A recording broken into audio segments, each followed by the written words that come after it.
ಗುರುಜಿ ಹಾಗೆ ಮತ್ತೆ ತುಳಸಿನ ಮಂಗಳವಾರ ಮತ್ತೆ ಶುಕ್ರವಾರ ಕೀಳ್ಬಾರ್ದು ಅಂತ ಕೂಡ ಹೇಳ್ತಾರೆ.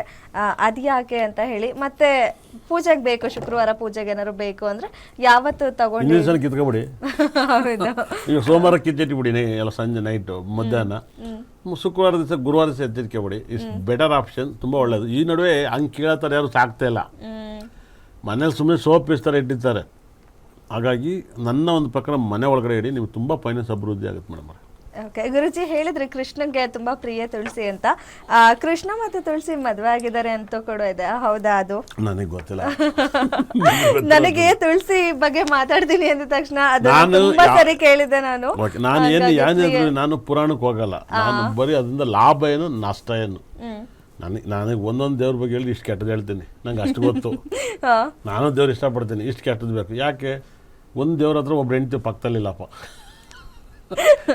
ಯಾವ ದೇವ್ರ ಹತ್ರ ಯಾವ ಹೆಂಡತಿ ಪಕ್ಕದಲ್ಲಿದ್ದಾರೆ ಹೇಳಿ? ಯಾರಿದ್ದಾರಾ? ಇಲ್ಲ.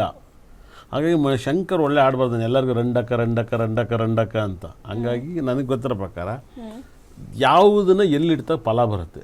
ಭಾಳ ವಿಶೇಷವಾಗಿ ನನ್ನ ಅದ್ರ ಮೇಲೆ ಟೆಕ್ನಾಲಜಿ. ನಾನು ಪುರಾಣ ಎತ್ಕೆ ಬಂದು ನಾನು ಯಾವತ್ತೂ ಸಬ್ಜೆಕ್ಟ್ ಬೇಸಿಕ್ ಮಾಡೇ ಇಲ್ಲ. ನಂದು ಏನೇ ಹೇಳಿದ್ರು ನಾನು ಮುಂದೆ ಆಗೋದನ್ನ ಹೇಳ್ತೀನಿ. ಈ ಡೇಟ್ ಹಿಂಗಾಗುತ್ತೆ, ಈ ನಕ್ಷತ್ರ ಹಿಂಗಾಗುತ್ತೆ, ಹಿಂಗೆ ರಾಶಿ ಹಿಂಗಾಗುತ್ತೆ, ಇದನ್ನ ಹಿಂಗೆ ಬಳಸಿ ತುಂಬ ಒಳ್ಳೇದಾಗುತ್ತೆ, ನೆಮ್ಮದಿಯಾಗಿರ್ಬೋದು ಅಂತ. ತುಂಬ ನೆಮ್ಮದಿಯಾಗಿರ್ಬೋದು. ನನ್ನ ಹತ್ರ ಬಂದರೆ ಜನಗೆ ಏನಾಗುತ್ತೆ, ಇದು ಮಾಡಬೇಡ, ಇದು ಮಾಡ್ಕೊಳ್ಳಿ, ಚೆನ್ನಾಗಿ ಆಗ್ತಾನೆ ಅಂತ ಹೇಳ್ತೀನಿ. ಎಲ್ಲೋ ದೇವಸ್ಥಾನಕ್ಕೆ ಹೋಗಿ ಅಲ್ಲೋಗಿ ಇಲ್ಲೋಗಿ ಅಂತ ಡೈವರ್ಟ್ ಮಾಡಿ. ನಾನು ಹೇಳಿದ್ರೆ ಪರಿಹಾರ ಟೆಂಪಲ್ ಹೇಳ್ತೀನಿ, ಪರಿಹಾರ ಸ್ಥಳ, ಪುಣ್ಯ ಸ್ಥಳಕ್ಕೆ ಹೋಗ್ಬೇಕು ಅಂತ ಗೊತ್ತಿಲ್ಲ. ತುಂಬ ಜನ ಶಬರಿಮಲೆಗೆ ಹೋದ್ರೆ ಎಲ್ಲ ಟೆಂಪಲ್ಗೆ ಹೋದ್ರೆ ಅದು ಒಳ್ಳೇದಲ್ಲ. ಶಬರಿಮಲೆ ಅಯ್ಯಪ್ಪ ಸ್ವಾಮಿ ಮಾಲೆ ಹಾಕ್ತಾರೆ, ಅಯ್ಯಪ್ಪನ ನೋಡ್ಕೊಂಡು ಬಂದರೆ ಮಾತ್ರ ಪುಣ್ಯ.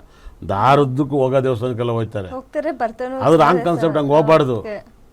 ಸೀದಾ ಹತ್ಬೇಕು, ಶಬರಿಮಲೆಗೆ ಹೋಗ್ಬೇಕು, ಅರ್ಕೆ ಒಪ್ಪಿಸ್ಬೇಕು, ಮನೆಗೆ ಬರಬೇಕು. ಇವ್ರು ಎಲ್ಲ ದೇವಸ್ಥಾನಕ್ಕೂ ಸುತ್ತಿಗೆ ಬರ್ತಾರೆ, ಅದು ರಾಂಗ್. ಆಮೇಲೆ ಬಂದಾದ್ಮೇಲೆ ಹೋಗಿ 8 ಮಕ್ಳು ಕರ್ಕೊಂಡು ಎಲ್ಲ ಟ್ರಿಪ್ ಮಾಡಿ ಯಾರು ಬೇಡ ಅಂದರು.